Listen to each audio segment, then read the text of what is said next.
A padre were a solemn bloke. We called him Dismal Jim. It fairly gave you bloomin' creeps to sit and ark at him. When he were on with Judgment Day, about that great white throne, and how each chap would have to stand and answer on his own, and if he tried to chance his arm and hide a single sin, there'd be the angel Gabriel with books to do him in. He had it all writ down, he said, and nothing could be hid. He had it all in black and white, and he would take no kid. And every single idle word a soldier chanced to say, he'd have it all thrown back at him in court on Judgment Day. Well, I kept minding Billy Briggs, a pal of mine what died. He went to help our Sergeant Smith, but as he reached his side, there came and bust atween his legs a big Bosch 5.9 pill. And I picked up his corporal's stripes. That's all there were, Bill. But t'other night, I dreamed a dream, and just twixt me and you, I never dreamed like that afore. I half think it were true. I dreamed as I were dead, you see, at least as I had died, for I were very much alive out there on t'other side.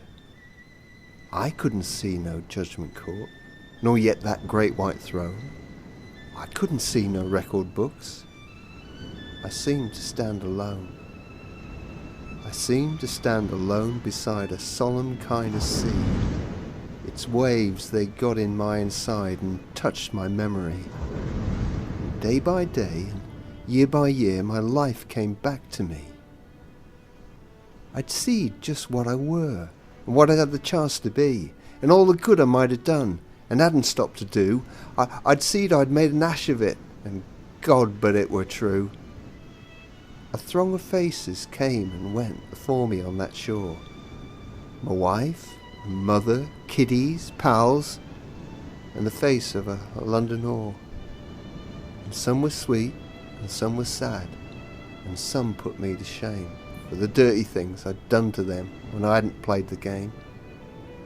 Then in the silence, someone stirred, like when a sick man groans, and a kind of shivering chill ran through the marrow of my bones. And there before me someone stood, just looking down at me, and still behind him moaned and moaned that everlasting sea.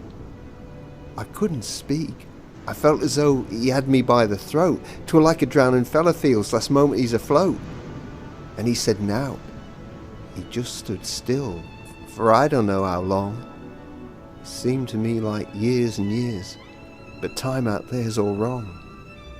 What was he like, you're asking now? Can't word it anyway. He just were him. That's all I knows. There's things as words can't say. It seemed to me as though his face were millions rolled in one. It never changed, yet always changed, like the sea beneath the sun. 'Twere all men's face, yet no man's face, and a face no man can see. And it seemed to say in silent speech, you did 'em all to me. The dirty things you did to them, the filth you thought was fine, you did it all to me, it said, for all their souls were mine. All eyes were his eyes, all eyes, my wife and a million more. And once I thought as those two eyes were the eyes of the London oar, and they were sad, my God how sad, with tears that seemed to shine, and quivering bright with a speech of light, they said, her soul was mine. And then at last he said one word. He just said one word. Well, and I said in a funny voice, please, can I go to hell? And he stood there and looked at me, and he kinda seemed to grow till he shone like the sun above my head, and then he answered, no, you can't. That hell is for the blind and not for those that see.